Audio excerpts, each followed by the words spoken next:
I too will reiterate on the reporting that I received last year.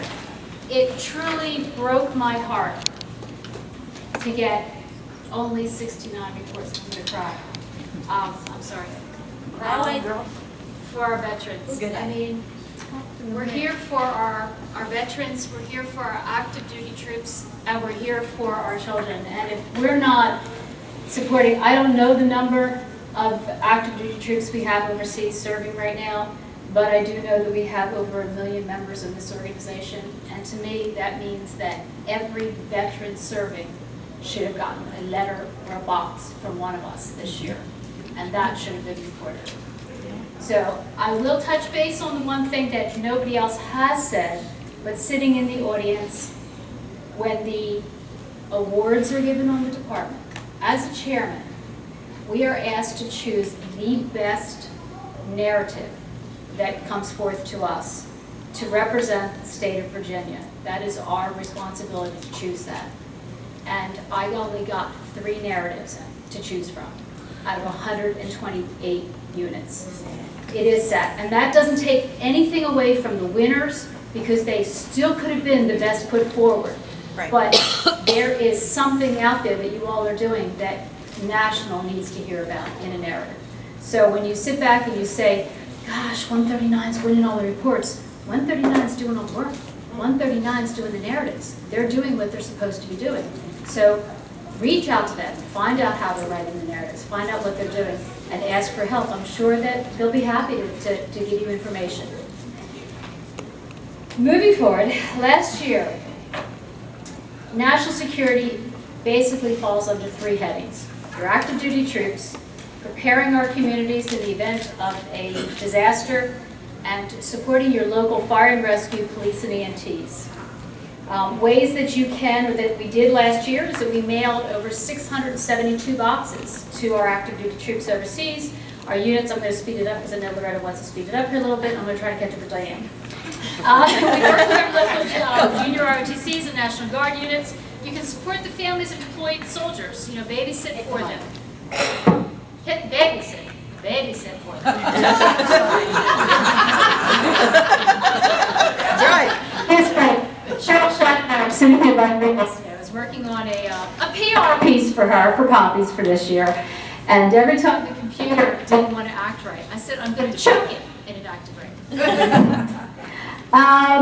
Let's see. Support the families of the soldiers that are overseas to help them cope with issues of deployment. You can hold potluck dinners. You can entertain the children with crafts, parties, holiday parties, give out gifts to them. You can help with household chores, raking lawns, shoveling snow, doing repairs, providing babysitting. Don't forget to distribute your blue and gold star banners, stickers, and pins.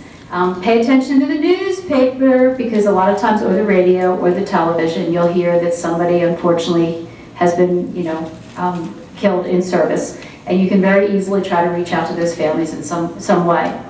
Prepare readiness kits. Hold safety days jointly with your local fire and rescue, police, and EMT units. Participate in the Citizen Corridor.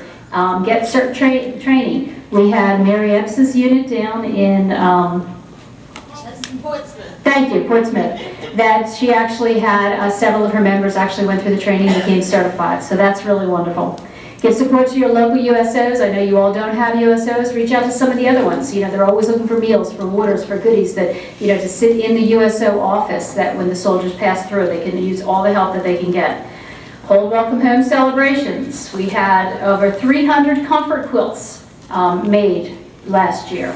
And we had almost $1 million worth of coupons that were clipped last year by our unit members. So just some of the ways that you can support the National Security Program. Don't forget to participate in your Department of Defense programs. Supporting our military and their families during deployment.